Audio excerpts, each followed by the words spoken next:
마라나타. 여기서 여섯째 인을 떼실 때 이제 막 해가 총당같이 검어지고 달이 피가 되고 막 별들이 대풍에 무화과 나무가 과실이 떨어지는 것처럼 대풍이 흔들려가지고 떨어졌다라고 얘기하고 있어요. 그때 이제 마태복음 24장 그 26절 이상 이 뒤에 보면은 이제 그때 인자가 구름을 타고 오는 것을 너희가 본다 이렇게 얘기하셨잖아요. 그래서 여섯째 인을 떼실 때 그때 이제 많은 사람들이 죽임을 당하고 뭐 굉장히 많은 사람들이 사나 가려라 바야 나를 진노에서 좀 이렇게 가려달라 막 이러면서 사람들이 여기저기 이제 숨는 어떤 그런 모습들을 우리가 6장 끝에서 이제 우리가 보게 됐습니다. 여섯째를 떼실 때 저는 이제 여기까지가 이제 3년 6개월 3년 전 3년 반으로 저는 보고 있습니다. 여러분 이제 이런 말 아마 들어보셨을 거예요. 세대주의적 전천년설, 그다음에 이제 역사주의적 전천년설, 그다음에 이제 후천년설, 무천년설 이게 뭔가? 그래도 예수님의 신부라면 이 정도는 이제 기본으로 이제 사실 그만큼 역사주의적 전천년설이나 세대주의적 전천년, 후천년, 무천년 이렇게 뭔가 나뉘었다는 것은 그만큼 예수님의 오심에 대한 사람들이 관심이 많고 그다음에 거기에 대한 의견이 분분하다는 그런 뜻이에요. 근데 어디 어떤 사람들마다 다 이제 듣는 사람의 이제 위치에 서겠죠. 세대주의적 전천년설을 따르는 사람은 그걸 또 믿을 것이고 역사주의적 전천년을 따르는 사람은 거기에 또 어떤 사람들이 반응할 것이고 또 후천년, 무천년 나오는데 이게 이제 천년설을 기준으로 해가지고 천년 왕국을 기준으로 해서 근데 세대주의적 전천년설은 어떤 설이냐면 저는 이 네 가지 설을 볼 때 첫째 그 세대주의적 전천년설이 제일 성경적이라고 생각을 하고 있어요. 왜냐하면 여기는 이제 예수님이 두 번 오시죠. 세대주의적 전천년설은 환란 전에 예수님이 오셨다가 그 다음에 이제 가서 다 믿음의 성도들을 데리고 가서 이제 하늘나라에 가서 혼인잔치를 한 다음에 다시 이제 천사들과 그 성도들이 다시 이제 지상으로 내려와서 그 다음에 이제 완전히 모든 걸 심판한 다음에 그 다음에 이제 천년 왕국으로 옮겨지는 거예요. 천년 왕국이 끝나고 또 백부자 심판이 있고 이제 그 다음에 이제 우리가 새 하늘 새 땅으로 이제 여러 가지 또 이제 그 지난 다음에 새 하늘 새 땅으로 들어가죠.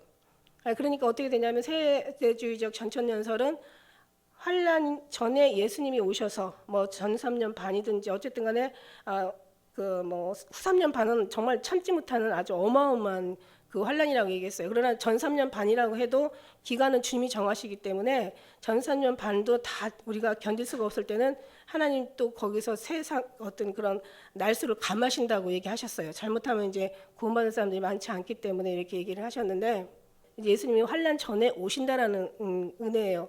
오실 때는 어떻게 오시냐면은 성경 말씀에 이제 천사와 천사들 다 천사들을 모으고 나팔 소리와 함께 땅 끝에서 땅 끝으로 이제 모든 이제 구원 얻을 성도들을 모으는 거죠. 그러니까 그때는 뭘 타고 오시냐?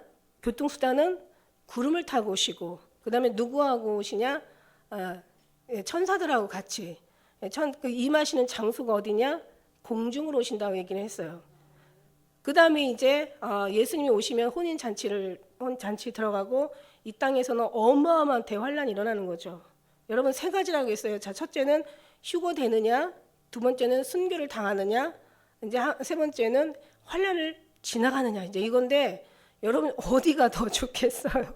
말할 것도 없이. 그래서 지금 우리가 정말 주님을 기다리고 사모하고 주님의 뜻대로 살려고 몸부림치고 오직 주님으로 채우려고 정말 애를 쓰고 있는 거예요. 이게 보통이 아니니까. 근데 그 속에서 보니까 이제 거기 택한 또 수가 있잖아요, 그죠? 그 수에 우리가 들어가야 된다는 얘기지. 이제 그러고 난 다음에 이제 그 다음에 이제 천년 왕국이 일어나기 전에 그 다음에 7년 혼인잔치가 끝나서 그 다음에 두 번째 예수님께서 이제 오시는데 그때는 누구하고 오시냐? 계시록 19장에 보니까 그때는 교통수단이 구름이 아니라 백마를 타고 그 다음에 같이 오는 사람들이 그 혼인잔치에 같이 참여했던 성도들과 천사들하고 그 다음에 내려오시는 곳이 어디냐? 지상으로 내려오시는 거예요. 이게 이제 두 번 내려오시는 거예요. 그 다음에 이제 다 모든 걸 다 이제 하나님께서 다 깨끗하게 다 초토화시킨 다음에 다 이제 심판하신 다음에 그 다음에 이제 모두가 다 천년 왕국으로 들어가는 죠. 그 다음에 천년 왕국을 지난 다음에 이제 그 다음에 이제 곡과 마옥의 전쟁, 백구자 심판, 그 다음에 이제 새하늘 새 땅으로 들어가는 거예요. 이게 바로 세대주의적 전천년설이고, 그다음에 역사주의적 전천년설은 뭐냐면은 여기는 환란 후를 통과해야 돼. 환란 후를 여기는 그리고 한 번밖에 안 오시는 거죠. 환란 후를 통과한 다음에 그 다음에 예수님께서 오셔서 이제 그 모든 것을 다 끝내시고 그 다음에 천년 왕국으로 옮겨지는 거예요. 그 다음에 이제 거기서 또 백보자 심판을 지나서 그 다음에 이제 새하늘과 새 땅으로 들어가는 거예요. 이게 바로 역사주의적 전천년설이라고 얘기합니다. 다 아실 거예요. 많이 들어보셔서. 그다음에 이제 후천년설은 뭐냐?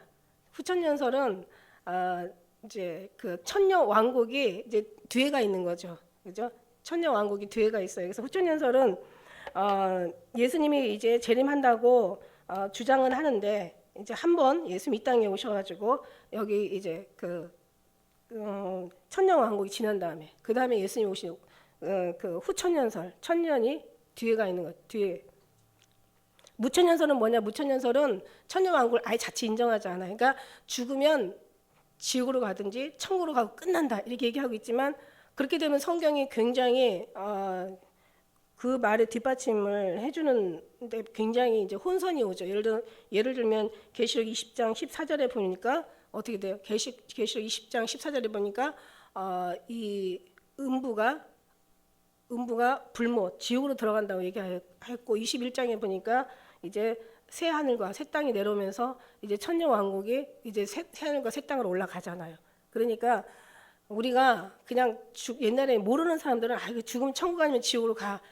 뭐 상관없어요. 거기까지만 알아도 상관없는데 그러면 예수님 오시는 것도 생각 안 하고 그러면 이제 그냥 뭐 어차피 어떤 이런 가장 중요한 부분들이 없어져 버리면 그냥 죽는 것만 생각하고 어차피 다 죽으면 천국 아니면 지옥 간다고 생각하니까 그냥 예수님만 그냥 믿으면 되지 막 우리처럼 막 정말 막 성결하게 하고 더 정말 주 오심을 맞이하고 예수님을 더 사랑하고 그렇게 뭐 할 이유가 없는 거죠. 그런데 또 이제 그 역사주의적 전천년으로 들어가면은 환란을 지나니까 준비할 거 없어요. 아니 다 똑같이 환란을 준비한다면 다 그 환란을 통과해서 간다면 우리가 뭐 예수님 오실 때 뭘 준비하고 뭐 거룩하게 뭐 주님으로 사랑으로 온전히 옷 입고 뭐 예수님의 성결로 뭐 우리가 관을 씌우고 왜 이러고 살아요? 그냥 어떻게 하더라도 어느 굴을 파놓고 7년을 어떻게 지나야 될지 그것만 머리 써서 생각하는 거지. 예수님 사랑한다고 올라갈 휴거 생각하지 말고 그냥 환란을 통과해야 된다면 솔직히 말해서 그냥 상식적으로 생각을 해봐요. 그렇다면 우리가 예수님 앞에 올라가려고 준비할 게 아니라 그냥 7년 동안 어떻게 이 환란을 지나가게 할 것인가. 그냥 정말 사람도 모르는 근데 없죠. 세상에는 어느 곳도 주님의 눈과 이제 적그리스도의 눈을 피할 수가 없어요. 앞으로는 그렇게 세상이 오락가락하지 않다라는 거죠.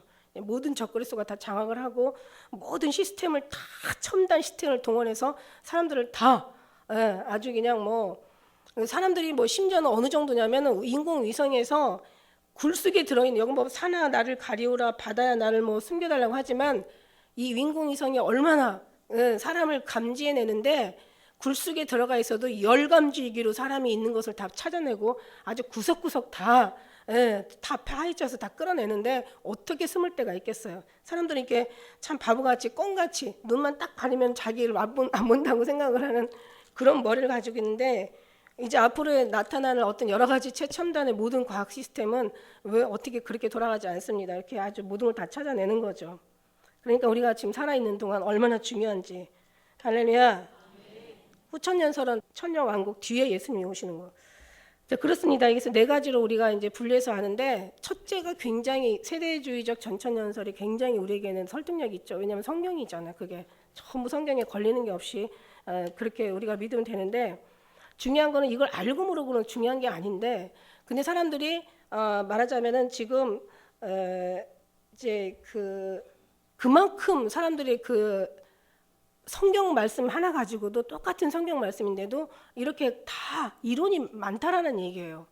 이론이 많다라는 얘기야. 근데 이론이 어느 한 대로 모아져. 제가 말씀드렸죠. 성부, 성장, 성령이 하나고 말씀이 하나이기 때문에 말씀 성부 성자 성령 삼위일체 하나님 안에 말씀 안에 들어가면은 사실 나뉠 게 없거든요. 걸릴 게 없고 막힐 게 없거든요. 혼란스러울 게 없고 난해할 게 없어요. 정말 너무 내가 다 너에게 말하였느니라. 그리고 이건 어려운 것도 아니요, 예, 무거운 것도 아니요, 할 수 없는 게 아니라 너희가 다 할 수 있다라고 얘기하셨어요. 근데 왜 이렇게 많이 나뉘는지. 그런데 거의 세대주의적 전천년설을 쫓는 교회가 많지 않다라는 게 또 이게 문제죠. 예, 뭐 후천년, 그리고 심지어는 뭐 예수님이 뭐 오시는데 이스라엘로 오신 이스라엘 그 현재 그 이스라엘 땅이 지금 우리나라 강원도 땅밖에 안 되는데 만일에 글로 오시면은 거기에서 천년 왕국을 지낸대요. 천년 왕국을 거기서 지낸대요. 예, 오시는 것까지는 뭐 갈릴리 사람들아 네가 어찌 우리를 이렇게 쳐다보고 있느냐, 본 그대로 다시 오신다고 했으니까 그냥 그렇다 치더라도 거기로 오신다고 한다 하더라도 중요한 건 뭐냐면은 천년 왕국을 이스라엘에서 보낸다는 거. 이게 백투더 이스라엘 해가지고 예루살렘 해가지고 이제 그쪽에서 이제 백투더 예루살렘은 참 맞는 얘기인데 다시 예루살렘으로 돌아가는 건 맞는 건데, 근데 왜 그렇게 얘기를 하는지 사람들이 다 그렇게 믿고 있어요. 근데 믿는 사람들한테도 상식적으로 자기가 이제 그 들은 사람이 와서 저한테 얘기를 해주는 거예요. 거기 가서 이제 훈련 받고 오신 어떤 목사님이 그러면서 이걸 여기 대해서 얘기를 하더라고요. 그래서 아니다, 절대로 아니다. 예루살렘이 거기가 천년왕국을 지낼 곳이 절대로 아니다. 그랬더니 그렇죠. 아니 그 조그마한 땅덩어리 자기도 가봤지만 거기서 무슨 천년왕국이 저게 천년이 아니라 지옥이 될 것 같다고 거기서 천년왕국을 어떻게 보내느냐고. 성경에 그렇지 않아요. 하나님이 그렇게 째째하고 그렇게 하나님이 그렇게 능력이 없으신 하나님이 아니시잖아요. 우주를 다 이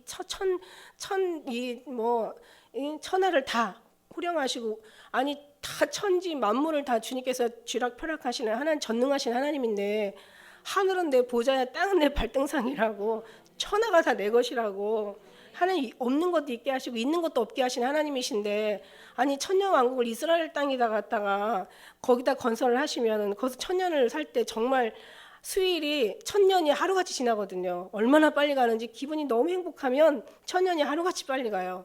근데 너무 슬프면 하루도 천년같이 안 간단 말이야. 그죠? 맞죠? 그렇습니다. 그래서 이제 우리는 그 세대주의적 전천년설을 믿습니다. 우리가 왜 이렇게 열심히 주님 앞에 신앙생활을 열심히 해야 되냐면은 이제 이 음부가 지구로 들어가고 이제 천년 왕국이 이제 하늘에서부터 내려오는 새 하늘과 새 땅으로 들어가는 거예요. 근데 우리가 그 새 하늘 새 땅까지 약속을 얻어내려면 이 땅에서 정말 하나님의 인을 받아야 된다는 거죠. 하나님의 인정을 받아야 된다는 거죠. 정말 중요해요. 그래서 하나님 앞에, 그러면 여기 이제 보면은 입맞은 자가 하늘에 올라오는 이제 그런 이제 일들이 기록이 되었는데, 그럼 하나님의 입맞은 자들은 누구냐? 물론 하나님께서 원하는 자예요. 하나님 정하신 자를, 미리 정하신 자를 하나님께서 인을 치시겠죠. 택하시고. 그런 자들을 보면은 누가 입맞았는지 모르지만, 그런데 그들이 이제 생명책에 기록된 사람들이고, 그들의 삶을 보면은 당연히 생명책에 기록된 입맞은 사람, 천국에 들러 올라갈 자격이 있는 사람들의 모습이 여기서 나타난다는 거죠. 열매를 통해서 나무라는 것은 열매가 형편없는데 어떻게 이 사람이 좋은 나무가 되겠냐.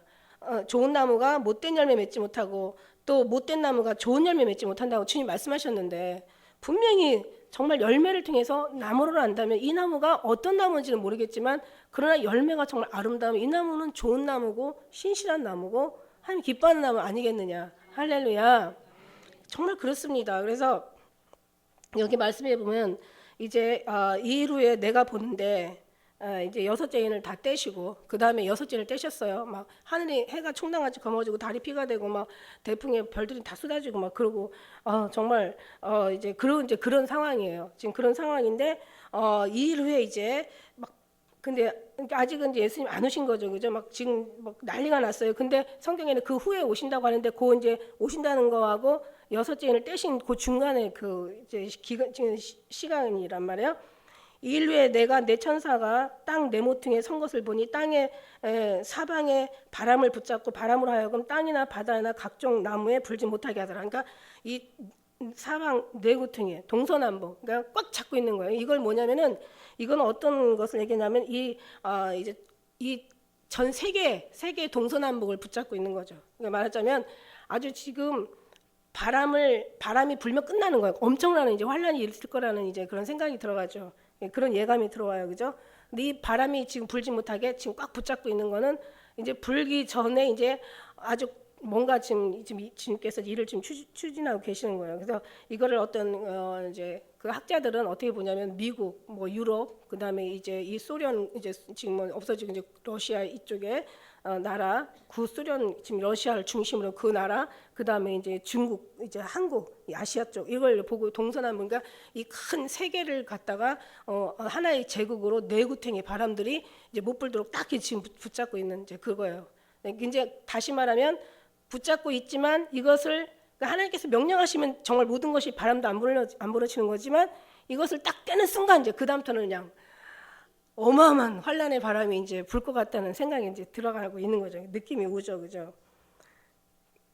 다니엘서 7장 2절에 보면 다니엘이 진술하여 가로되 내가 밤에 이상을 보았는데 하늘에 네 바람이 큰 바다로 몰려 불더니 큰 짐승 넷이 바다에서 나오는데 그 모양이 각각 다르는데 그때 큰 짐승은 내 왕이라 세상 일어날 것이로되.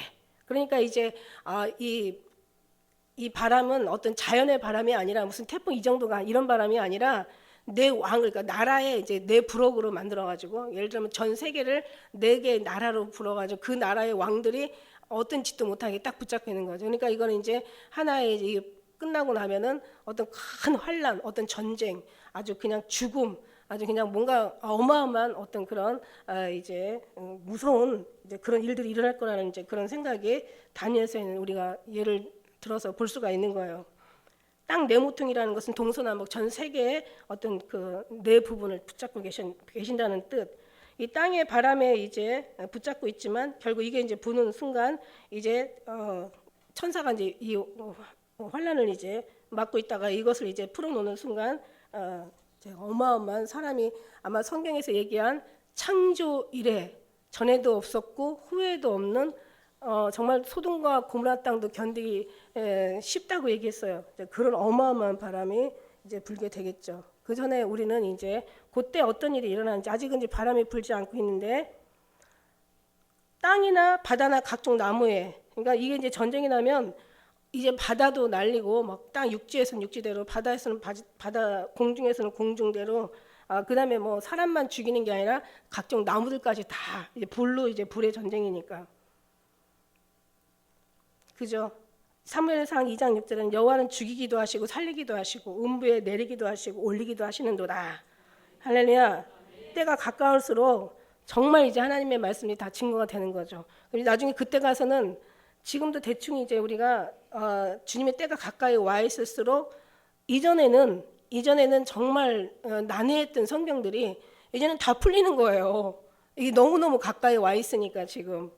이제 때가 가까이 오면 제가 이런 걸 예를 들었죠. 어느 목적지를 바라보는데 저 목적지를 가야 되는데 멀리 있을 때는 되게 그 맞나 틀리나 저게 맞나 이렇게 이제 궁금한데 가까이 가면 갈수록 더 이제 사물이 분명하게 보이니까 맞는 것처럼 성경 말씀도 이제 오래전에는 이제 푸는 것들이 굉장히 조금 이렇게 좀 희미했었죠. 뭐 적그리스도가 무슨 뭐 이제 뭐 교황이다 막 이런 식으로 나오고 그다음에 이제 어떤 유럽이 하나가 되면 이제 그때 때가 됐다 막 이러고 했는데 유럽이 뭐 이렇게 여러 가지 이유가 생기고 했는데도 뭐 그런 어떤 일들이 일어나고 있지 않아요. 이렇게 알고 봤더니 그게 아니라 모든 세계를 다 하나님 통으로 보시는구나. 그래서 거기에서 이제 왕들이 전 세계가 지금 하나로 돼가고 있구나. 그 중에서 나오는 이제 종교 지도자가 나오고 정치 지도자가 나오고 이제 거기에서 이제 어떤 모든 것들이 정치와 종교가 연합을 해가지고 이제 많은 사람들 이제 적그리스도가 그 속에서 이제 사람들을 성경 말씀대로 다 이제 자기 수하에 놓고 이제 자기 손 안에다 다 집어넣고 근데 그러기 위해서 적그리스도가 나오기 전에 모든 것들이 다 지금 이제 상식을 벗어나고 어떤 새로 만들어지는 법이나 제도들이 더 이런 새로 만들어지는 모든 것들이요 다 정말 아주 상식을 벗어나고 기본을 벗어나고 지금까지 살아왔던 우리의 윤리와 도덕을 다 벗어나고 살더라 이거죠. 제가 이제 지난번에 말씀드렸잖아요. 뭐 10대 동거 문화를 만들어 가지고 애를 낳게 해서 인구를 늘리자라고 했다고 했더니 그 또 오늘 어젠가 그저께 신문에는 뭐라고 나왔냐면 이 새정치민주연합에서 뭐라고 나와요. 그쪽에서 나온 대안인데 그 성매매 10대 성매매들을 합법화 시켜주자. 자기들이 원하는 건데 그걸 나라에서 제재할 이유가 없다라는 거죠.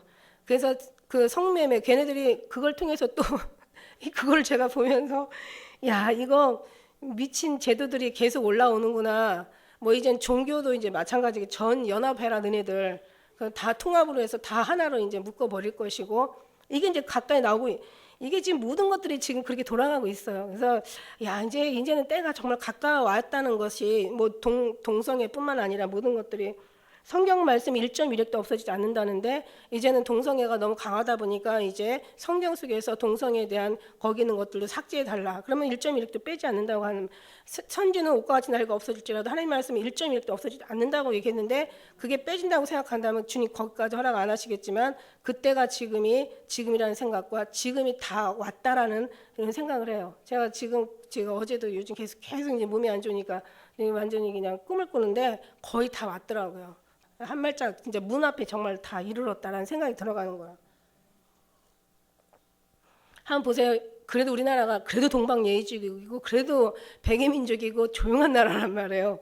근데 지금 우리나라에 이 정도로 이런 불었다는 것은 이미 저쪽에서는 다 불고 왔잖아요. 지금 어마어마한 이게 환란보다 되게 더 끔찍한 거야. 이런 것들이 지금 우리 가까이 오고 있습니다. 지금 정말 정신을 차릴 때고 때가 지금 문 앞에 다 이렇다고 우리가 주님 증거하는데 이걸 보면서도 우리가 준비를 안 한다면 우리는 이제 주님 얘기하시잖아요. 숨은 것이 드러나지 않을 것이 없고 감춘 것이 알려지지 않을 것이 없는데 지금 다 드러나고 있는데 지금도 네가 준비하지 않고 우리가 정말 그걸 의심하고 있다면은 아직도 오늘이 뭐 그냥 우리가 정말 게으른 상태에서 있다면은 그러면 이제 목숨으로 대신할 거라고 얘기하시는 거죠.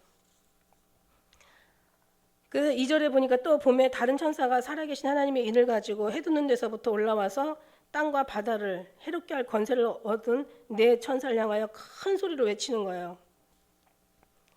아까 네 바람을 불지 못하게 각종 어디도 해하지 못하게 했던 이제 그런데 다른 천사가 살아계신 하나님의 인을 가지고 와서 이제 요거예요. 바람을 불기 전에 지금 무슨 일을 하셔야 되는지 이게 굉장히 중요한 거예요. 그래서 오늘 굉장히 말씀이 중요해요. 오늘 말씀이 14만 4천 제목이 아니면 입맞은 자라고 해도 되고 뭐 부제목을 입맞은 자 아니면 뭐 14만 4천을 부제목으로 해도 되고 또 입맞은 자 굉장히 중요한 거예요. 자 누가 천국에 올라갔냐 이거잖아요. 우리가 물론 이제 우리가 계시록 1장부터 이제 우리가 쭉 얘기를 했잖아요. 가장 중요한 게 이제 5장까지 6장부터 이제 계속 인을 떼고 계시고 물론 5장부터 인을 이제 떼라고 명령을 하시는데 처음에 예수 그리스도가 나오셨잖아요. 예수 그리스도가 주인이시잖아요. 그러니까 제일 기초가 예수 그리스도 나오시고 그 다음에 이제 두 번째는 이제 2장 3장에는 교회가 나오잖아요. 참 중요하죠, 그죠? 그 다음에 이제 4장에는 하나님이 나오시잖아요. 하나님의 보좌가 나오시고 이러면서 그 다음에 이제 5장에서는 예배하는 게 나와. 이게 1, 2, 3, 4, 5장이 이게 가장 해답장이에요. 여기에서 이제 모든 게 잘 될 때 그 속에서 이제 하나님께서 입맞은 자, 그 다음에 이제 뭐 이렇게 이제 뭐 적그리스도가 나오고 그 다음에 붉은 말, 뭐 검은 말, 청황색 말 나오지만 그 다음에 이제 그것도 물론 이제 어떤 게 한 나라에 대한 심판이지만 다섯째를 떼실 때 순교자들이 나오고 그 다음에 여섯째를 떼실 때 이제 예수님께서 오시기 바로 징조가 나타나는 거야. 그러니까 우리가 누가 예수님이 오신다, 뭐 누가 예수님이 그러니까 지난번에도 마찬가지예요. 9월 뭐 며칠 날 예수님이 오신다 그러면은 그 안에 이런 징조들이 나타나야 돼. 막 해가 총당같이 넘어지고 달이 막 피가 되고 별들이 막 하늘에서 떨어지는 이런 일들이 막 일어나야 되는 거라고요. 그 정도 되면은 그 사람 예언이 맞나 보다. 이런 생각을 하고 있는 거죠, 우리가. 근데 그런 일이 그렇게 일어나지 않았어요. 그죠? 그러니까 이제 우리가 좀 살펴볼 필요가 있다는 얘기예요. 잘 생각해 봐야 된다는 얘기죠. 그래서 그런 것들이 오실 때는 예수님께서 메시아가 오신다고 했을 때 초림 예수님 오셨을 때도 막 많이 그 아이들이 죽임을 당했잖아요. 그죠? 대환란이었었어요. 막 다 아니 생각을 해보세요. 애 하나가 죽으면 거기에 할머니, 할아버지, 외할머니, 외할아버지, 고모, 삼촌, 그다음에 이모, 외삼촌 다 있는 거 아니야. 누군가 다 연결됐을 거 아니에요. 그러면 애들이 다 죽으면요, 그만큼 그 연결된 사람들은 다 고통이고 괴로움이란 말이죠. 근데 이제 이번에는 그보다 더 심하다는 얘기예요. 어마어마한 지축이 흔들리고 아주 천지 만물이 흔들리는 어떤 그런 이제 그 징조가 일어난다는 거예요. 그때는 우리가 머리를 들어야 돼요. 그죠? 주님이 가까워 주님이 오시기 때문에.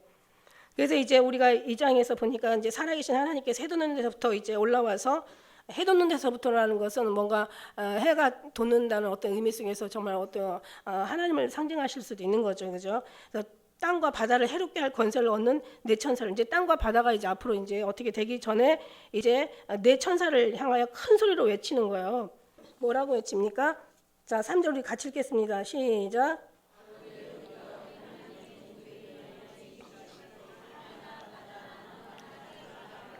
이거예요, 목적이. 그러니까 1, 2, 3, 4, 5장에 정말 모든 것들이 다 하나님의 은혜 안에 들어온 사람들, 말하자면 이제 종들, 하나님의 종들이 이마에 인치기까지 땅이나 바다나 나무나 해하지 말라. 예. 자, 그러면 이제 인이라는 말을 우리가 한번, 인이라는 것은 도장으로도 이제 해석이 되는데, 자, 인이라는 말에 대해서 좀 한번 알아볼 필요가 있어요, 그죠?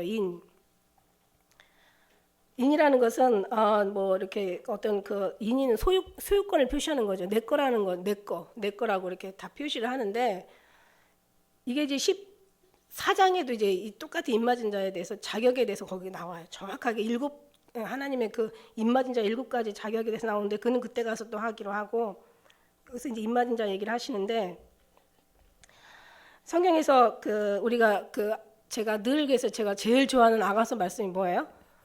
아가서 8장 6절. 너는 나를 인같이 마음에 품고 도장같이 파려더라. 사랑은 죽음같이 강하며 불같이 일어나는 여호와의 기세불과 같으리라. 이 사랑은 마른 물이라도 꺼지지 못하겠고 홍수라도 엄물하지 못하나니 사람이 가산을 다주고 이 사랑과 바꾸려 할지라도 멸시를 받는다. 그러니까 이건 바꿀 수 있는 게 아니고 살 수 있는 게 아니라는 거예요. 어떤 상황도 이거는 정말, 근데 누가 이건 살 수 있는 게 아닌데 주님께서 우리에게 자격을 주셨어요. 너는 날 인같이 마음에 품어라. 그러니까 결국 주님을 우리 마음에 인같이 품는다는데, 제가 이제 이 말씀을 전하기 위해서 이제 그 인에 대한 이제 더 정확한 이제 그 원어에서, 헬라어에서 이제 그 원어에서 제가 보게 됐는데, 그 입맞은 자들이 어디서 유래되는 얘기냐면, 비밀을 지키다, 확증하다, 의심할 여지가 없다라는 거죠. 그러니까 하나님께서 의심할 여지가 없이 아주 확실하게 하나님이 지키는 자예요. 한마디로 말하면. 근데 또 이게 어디서 유래됐냐면은 에워싸다, 울타리를 치다. 하나님께서 그 날개 그늘 아래 보호하신다는 뜻이에요.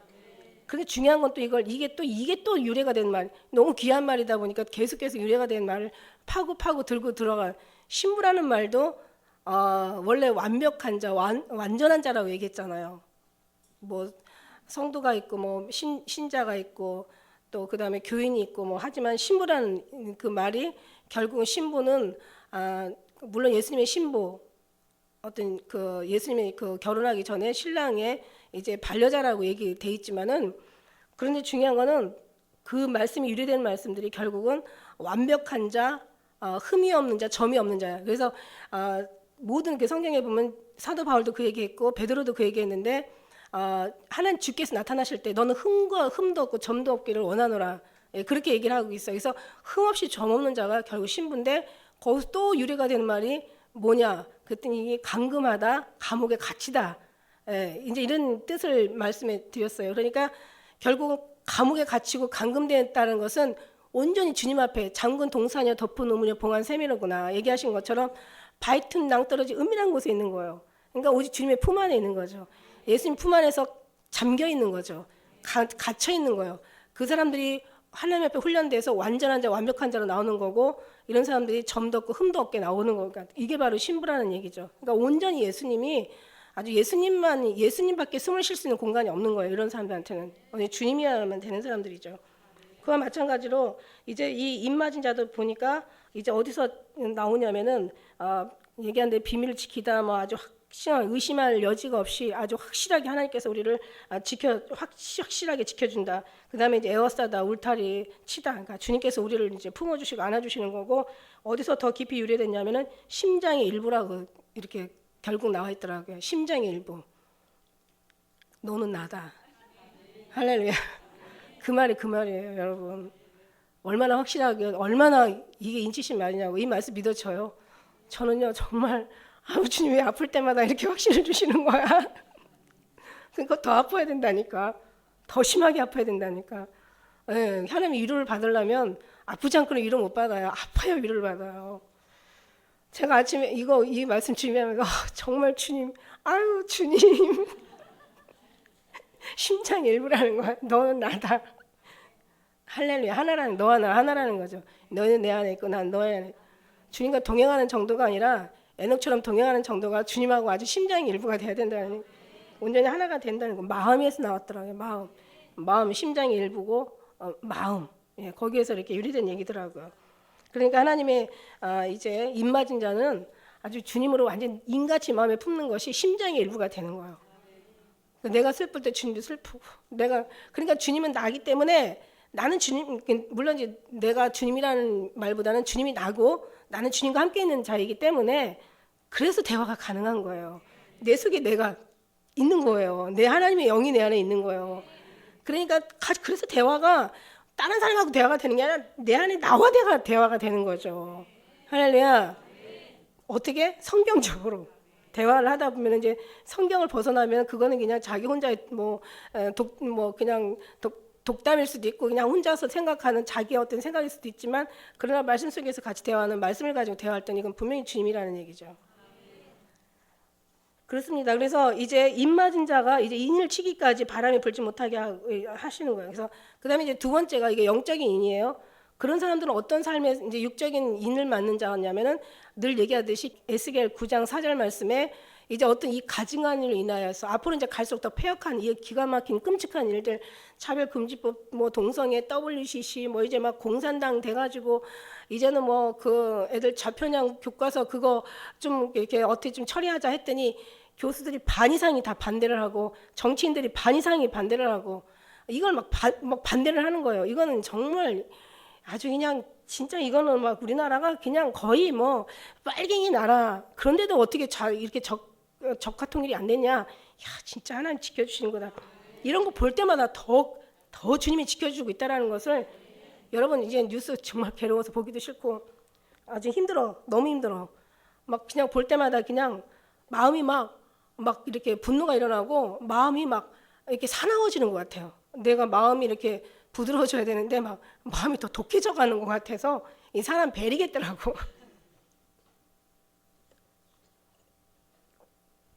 그렇습니다. 그래서 이제 이런 일로 입맞은 자는 주님의 마음을 같이 품고 살고 심장의 일부가 돼서 살으니까 주님 마음에 오는 거예요. 기가 막힌 거죠. 끔찍한 거죠. 이걸 보고 어떻게 기도하지 않을 수가 있겠어요. 그래서 기도하는 사람의 이마에 인을 치라는 거죠. 그래서 왜 아론에게 아론에게 이제 제사장 옷을 입히고 머리에 이제 어떤 거룩한 그 관을 씌우잖아요. 머리에 이제 모자를 씌우는데 거기 뭐라고 써 있냐면 이제 도장같이 색이라고 나와 있어요. 인같이 색이라고 나오는데 거기에 뭐라고 나왔냐면 여호와께 성결 이렇게 나와 있어요. 여호와께 성결. 하나님 앞에 성결하는 걸 드리는 거죠. 다시 말하면 예수 그리스도의 마음을 가지고 예수님하고 같은 곳을 바라보고 같은 이제 하나님 앞에 정말 그 마음의 하나님의 입장에서 하나님께서 그 어떤 그런 정말 마음이 상하는 어떤 그런 것을 우리가 대신 기도해야 된다는 거죠. 그래서 그러면서 가증한 일이나 탄식하는 자의 이마에 표하라. 그 이제 먹을 가지고 이제 그들의 이마에 표하고, 그 다음에 뒤에 말씀에 보면은 남은 자들은 다 아껴보지 말고 다 죽이라고, 다 칼로 쳐 죽이되 불쌍히 보지 말고 교회에서부터 시작하라. 가장 그 다음에 먼저 된 사람부터, 목회자부터 시작하라, 이렇게 나오죠. 이렇게 이제 바람 불지 않게 하는 이유가 이제 하나님의 택한 백성들을 보호하기 위해서 이렇게 하는 거예요. 그때 이제 우리가 인을 언제 치나, 태어나기 전에 쳤나, 이제 태어나서 예수님 믿을 때 쳤나, 회개할 때 치셨나, 세례 받을 때 치셨나, 교회 오는 순간 치셨나, 막 성령으로 거듭나가지고 막 은혜 받을 때 치셨나 했더니 그게 아니라 다 두고 보셨다가 이제 6째 인을 떼신 다음에 이제 7째 인 떼기 바로 전에 이제 바로 예수님 오시는 그 순간에 이제 인을 쳐서 그렇게 하시는 것 같아요. 그래서 그런데 중요한 건 그 전에 우리가 입 맞기 위해서는 내가 예수님을 먼저 품어야 되는 거죠. 할렐루야.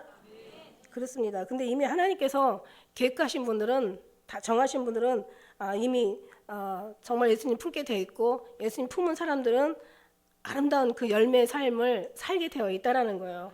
그리고 예수님의 마음과 뜻과 같이 가지고 있다라는 얘기예요. 에녹과 같이 동행하고 있다라는 얘기예요. 그 마음을 가지고 정말 우리가 이제 정말 주님의 기뻐하시는 그런 삶을 우리가 위해서 기도하고 더 몸부림치고 있다라는 얘기예요. 4절에 보니까 이제 입맞은 자들의 수를 들으니까 이스라엘 자손의 각 지파 중에서 입맞은 수가 14만 4천인. 여기서 보니까 이제 쭉 나와요. 유다 지파부터 시작해가지고 이제 유다가 제일 먼저 나오죠, 그죠? 그 입맞은 자 14만 4천 수가 유다부터 나와요. 그 다음에 베냐민까지 12지파가 나오는데 지금 보니까 여기서 므낫세하고 그 단 지파가 빠졌어요. 단이라는 지파는 창세기 49장 16절에 보니까 단은 뭐냐면 단의 길은 뱀이요 첩경은 독살이라고 얘기하고 있어요. 그래서 그들 말굽을 물어서 그 탄자의 들을 떨어지게 하는. 그러니까 적그리스도는 어디서 나오냐면 단 지파에서 나오고 유다 지파가 예수 그리스도가 나오는 거죠. 그러니까 보면은 12제자 중에서 하나가 빠졌죠. 누가 빠졌어요? 유다가 빠졌어요. 하나님 참 이 양쪽으로 구약 신약이 참 공평해. 그러니까 유다 지파가 그 가룟 유다가 빠졌죠. 가룟 유다가 제자가 빠졌고 여기는 지금 단 지파가 빠지고 그 자리에 므낫세가 이제 들어갔는데 여기에서 이제 한 사람씩 이제 하는데 1만 2천이라고 다 이렇게 나와 있어요. 여러분 잘못하면은요. 이 12지파에서 1만 2천 다 플러스 14만 4천이 들려 올라간다면 우리 이방인은 아무것도 아닐 수가 있어요. 그죠? 그런데 여기서 제가요, 이제 어떤 이제 저도 이제 이거를 참 일리가 있다 이제 생각하는데 모든 게 유다 지파 중에 루벤 지파 중에 갓 지파 중에 아셀 지파 중에 뭐 납달리 지파 중에 다 중에 이렇게 나와 있잖아요. 근데 이제 이걸 이제 푸신 어떤 이제 그 학자가 이거는 분명히 이스라엘 중에서가 아니다. 이스라엘 중에서라고 한다면은 그 헬라어로 인이라는 표시가 되어 있을 텐데 여기 지금 에크라고 표시가 된 것은 이스라엘 중이 아니라고 얘기했어요. 그러면 우리는 이방인은 못 가냐? 아니요. 그게 아니라 보니까 이 에크라고 표시가 되어 있는데 이거는 중이라는 말이 아니라는 얘기예요. 중이라는 거기서 중이라는 말이 아니고 이스라엘 그 어떤 그 지파 중에서라고 이렇게 해석하지 않고 이제 하나님께서 성경에 나와 있잖아요. 그 헬라인이나 그다음에 뭐 그 유대인이나 이방인이나 남자나 여자나 그다음에 뭐 할례자나 무할례자나 다 필요 없다 그래서 다 모두가 다 역사하시는 예수 그리스도 안에서 모든 것이 다 이제 주어지는 거죠. 할렐루야. 그러니까 모든 예수 그리스도를 말면. 근데 성경에 보니까는 오히려 이스라엘 백성들이 오히려 환란을 통과하는 얘기가 성경에 많이 나와요. 그건 나중에 또 이제 말씀드리기로 하고 이스라엘 사람들이 오히려 환란을 막 정말 통과하더라고요. 이스라엘 사람들이. 그래서 너희가 이제 가증한 것이 서지 못할 곳에 선 것을 보거든. 그때는 뭐라고 그랬어요? 이스라엘 사람들한테 도망하라 이렇게 나와 있죠. 도망하라. 예, 도망하라 이렇게 나와 있습니다. 이 중에서라는 것이 그 어떤 종파에서 갈려져 나가다라는 어떤 그런 의미를 가지고 있대요. 그러니까 인이 아니라 이제 오히려 더 밖으로 나가요. 그러니까 이 갈려져 나간다라는 어떤 그런 의미에서 나와 있기 때문에 인이 아니라 에크라고 어떤 그런 표시를 했다는 거예요. 그래서 우리가 이스라엘 성경에 보면은 이제 앞으로 이제 뒤에 가서 말씀해 보면은 이제 12지파가 이제 천국에 들어가는데 12문이 있잖아요. 근데 거기 지파가 다 들어가 있어. 유다 지파부터 베냐민 지파까지 12지파가 다 들어가 있는 것이 기록이 나와 있죠. 그렇다면 만일에 천국에 12지파만 들어가면 이방인은 천국에 못 들어가나? 그게 아니잖아요. 그죠? 우리도 다 들어갈 수 있기 때문에 이것은 분명히 이제 어떤 그런 이스라엘 중에서가 아니라 이제 모든 사람 헬라인이나 뭐 할례자나 무할례자나 유다인이나 이방인이나 남자나 여자나 뭐 종이나 자유인이나 다 역사 있는 예수 그리스도라고 말미암은 거라고 얘기한다면 예수로 말미암아 우리가 들어가게 되는 줄 믿습니다.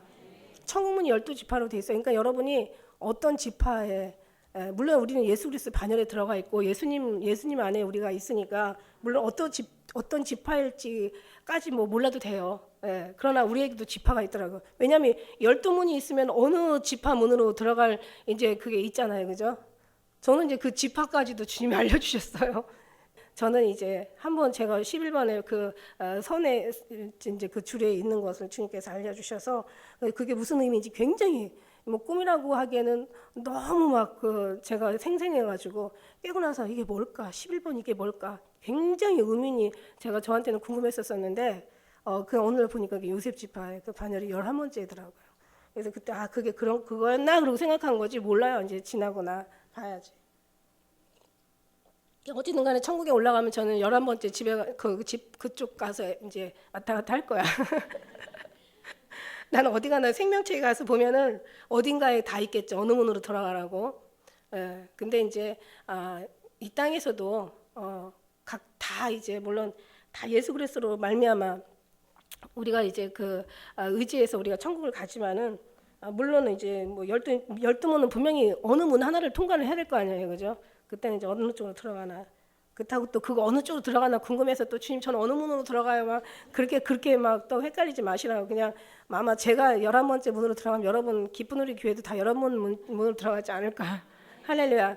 그러니까 여러분은 가난하게 살 이유가 없다니까. 요셉이 얼마나 여러 가지 풍부했는데 그죠? 하나님께서 또 해주실 줄 믿습니다. 그게 중요한 게 아니라 믿음이 역사하는 믿음이니까. 그렇습니다. 그래서 유다 지파 중에서 예수님이 나셨죠. 예수님이 유다의 지파에서 나셔가지고 그런데 이제 중요한 건 또 성경에 보니까 사도 바울이 베냐민 지파예요. 그죠? 사도 바울이 베냐민 지파인데 근데 뭐라고 얘기하냐면은 사도 바울은 자기 유다인이라고 얘기해요. 유다인이라고. 근데 이제 그 유대인이라고 그렇게 얘기해요. 그러니까 그게 뭐냐면 다 우리가 다 결국은 다 그러니까 유다의 그 지파에 나오신 분이 예수 그리스도잖아요. 그러니까 다 예수로 말미암아 가는 거고 그 문의 어떤 그런 종류는 중요한 게 아니다. 할렐루야. 그건 뭔가 하나의 그냥 이 땅에 살면서 그 조금 이제 뭔가 어느 지파를 좀 미리 알았다면 그 말하자면 이제 그 사람에 대해서 좀 연구를 할 거 아니에요, 그죠? 예. 그 사람에 대해 예를 들어서 뭐 갓지파, 아셀지파 그러면 아셀이 어떻게 살았지? 저기 뭐야 갓은 어떻게 살았지? 루벤은 어떻게 살았지? 알 거 아니에요, 그죠? 그 루벤이 어떤 사람이었었어요? 여기 보면은 다 나와요. 유다는 찬양하는 자였었어요. 유다는 찬양하는 자였고 루벤은 하나님께서 괴로움을 권고하시는 다시 말하면 이 연단을 이겨낸 사람이었다고요. 갓지파는 연단이 좀 이렇게 있었나 봐요. 그다음에 그 루벤 지파는 그다음에 갓지파는 하나님의 자녀된 큰 행운이라는 어떤 그런 표기가 있고 아셀 지파는 기쁘다라는 주 안에서 기쁨이 넘치는 아셀 지파도 좋네요. 그다음에 납달리 경쟁하여서 승리하다. 그러니까 항상 늘 사단하고 많이 싸워야 되는 사람. 지금 사단하고 많이 싸우는 사람들이 그럼 납달리 지파인가? 어떤 사람들은 막 사단하고만 싸우는 사람들 있잖아요. 그다음에 또 므낫세 지파 있잖아. 잊어버리게 하셨다. 모든 고난을 다 아버지가 잊어버리게 하셨다. 그다음에 시므온 지파는 하나님께 우리의 응답은 구원. 이제 그다음에 레위 지파는 내 남편이 나와 연합하다는 뜻에서 주님과 어떤 동행하는. 그다음에 이사갈 하나님이 내게 그 값을 주셨다. 승리하는 자들을 위한 어떤 상급. 스불론은 그가 나와 함께 거하리라. 그 영광과 승리에 대한 어떤 천국의 삶. 요셉은 나의 부끄러움을 씻으셨다. 하늘에서의 위로와 평안이 안식이. 그 다음에 베냐민은 오른손의 아들, 슬픔의 아들, 승리와 영광이 이제 그에게 위로가 되겠죠. 슬픔이 다 나름대로 이제 그 지파들의 그 말에 대한 보면은 이제 야곱이 이제 하나하나 왜 그 12 아들들을 이렇게 축복할 때, 그죠? 그때 이제 한 사람 한 사람 다 이렇게 얘기를 어떤 축복하는 걸 우리가 봤어요. 거기에 나온 그런 내용들인데 한번 창세기 한번 여러분이 참고로 보시면 되겠습니다. 네, 그러나 이제 그런 것들을 보다도 어쨌든 간에 우리는 예수님의 그 반열에 선 우리 하나님의 정말 진짜들이기 때문에 우리는 그냥 구원의 하나님 예수 그리스도에서만 알면은 되겠습니다. 나머지 하늘나라에 올라가가지고 그때 가서 아니면 그 전에 주님께서 또 뭐 알려주시면 또 알게 되는 거고. 아무튼 이렇게 정말 주님 앞에 주님은 이제 그 14만 4천인데 여기서 참 이제 시간이 너무 이제 길어서 잠깐만 마지막으로 이제 정리하자면은 14만 4천이라는 수는 사실 많지 않은 수예요. 굉장히 많은 사람들이 신앙에 봐서 그래서 막 14만 4천이 뭐 채워지면 뭐 예수님 오신다 막 이래가지고 막 여러 가지 신천지 무슨 또 뭐예요 그 뭐 여호와 증인 뭐 다른 어떤 이단들이 그런 14만 4천에 대해서 많이 얘기해가지고 14만 4천 하면은 다른 밖에 나가서 그런 얘기하면은 어머 저거 이단인가 막 이렇게 쳐다볼 정도로 지금 이 귀한 그 숫자가 사람들한테 완전 이단이 돼버리는 어떤 하나의 그냥 증거의 어떤 그런 얘기가 돼버린 거예요. 그래서 참 너무 마음 아픈데 14만 4천 뭐 14,000 뭐 400 뭐 1,400 뭐 40 중요한 거는 14만 144만 봐도 그냥 굉장히 가슴이 떨리죠. 그죠? 근데 여기에서 우리가 제가 그때 하나님 천국은 아이들 것이라고 했는데 그럼 아이들 다 올라가면 우리는 어떻게 올라가요? 그래 아이들이 먼저 올라갈 것 같은 생각이 들었더니 주님이 그때 어떤 응답을 저한테 주셨냐면은 이 계보에는 아이들이 기록되지 않지 않았냐고. 그러니까 아이들도 올라가겠지만 하나님께서는 거기에 하나님께서 계수한 자들이 있어요. 14만 4천이 계수한 자들이 올라가지 않겠냐. 이제 그런 때 제가 응답을 받아서 그렇구나. 아이들은 아직 그 어떤 계보에 들어오지 않거든요. 그리고 여자들도 사실 계보에 없어요. 그죠? 천국 계보에 보면 여자들이 없어. 근데 보니까 우리가요. 성경이 참 여자가 아니더라고요. 우리가 물론 신부지만 우리는 믿음은 대장부가 돼야 되는 거야. 너희는 산에 정말 남자답게 강건하여 진리 허리띠를 메고 늘 대장부가 되라고 얘기하시잖아요. 근데 어쨌든 간에 대장부의 믿음, 신부의 믿음은 신부가 아니라 대장부의 믿음이더라. 결국은 대장부더라고요. 근데 어쨌든 간에 하나님께서 약속한 이런 사람들이 주님을 이제 만나게 되고 예수님 오실 때 큰 나팔 소리와 함께 이제 각 땅끝에서 땅끝에 이제 하나님의 택한 백성들을 모으신다고 말씀하셨으니까 중요한 거는 정말 14만 4천이 많지는 않아요. 제가 이렇게 계산을 해봤더니 예를 들어서 70억이라고 따졌을 때 뭐 한 9%만 따져도 보니까 이제 6억 3천만 명, 그죠? 그리고 그 중에서 이제 천에 하나. 성경에서 내가 천에 하나를 얻는다고 그랬잖아요. 여자들 중에 내 사랑하는 자는 가시나무인데 백합화 같고 남자들 중에 나의 사랑하는 자는 숲풀 가운데 사과나무 같도다. 여자 중에 천에 하나를 남자들 중에 천에 하나를 얻겠고 여자 중에 천에 하나를 얻지 못한다고 그랬어요. 그러니까 여자는 이제 시시한 믿음을 얘기하는 거고 정말 대장부 같은 믿음이 이제 천에 하나를 주님께서 꽂는데 그 천 중에서도 하나란 말이에요. 그 중에 하나가 가는 거니까 제가 대충 계산을 나눠보니까 4천 거의 500대 1이더라고요.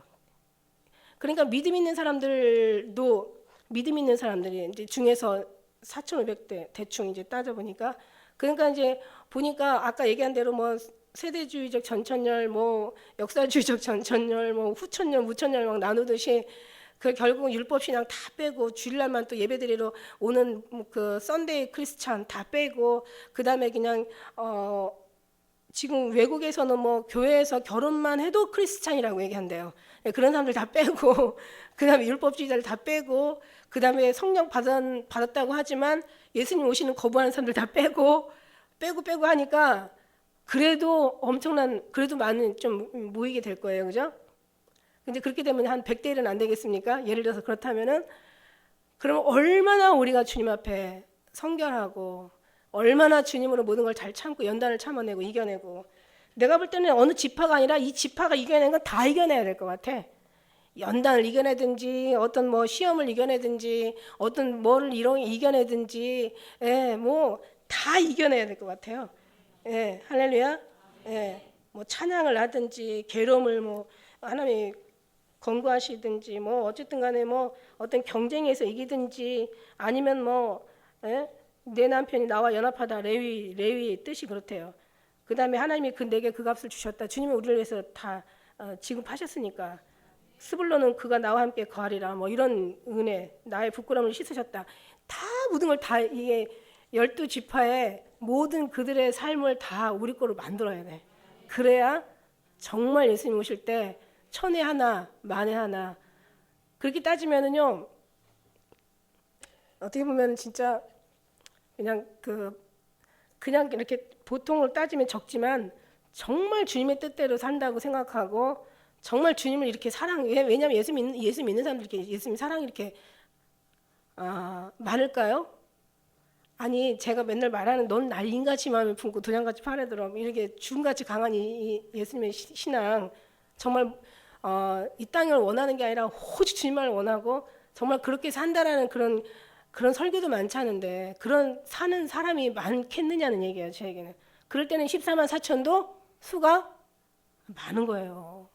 그렇게 산다는 것 자체, 그런 소리를 듣고 그렇게 산다는 것 자체가 정말 엄청 많은 거예요. 그런 사람, 14만 4천 따지면.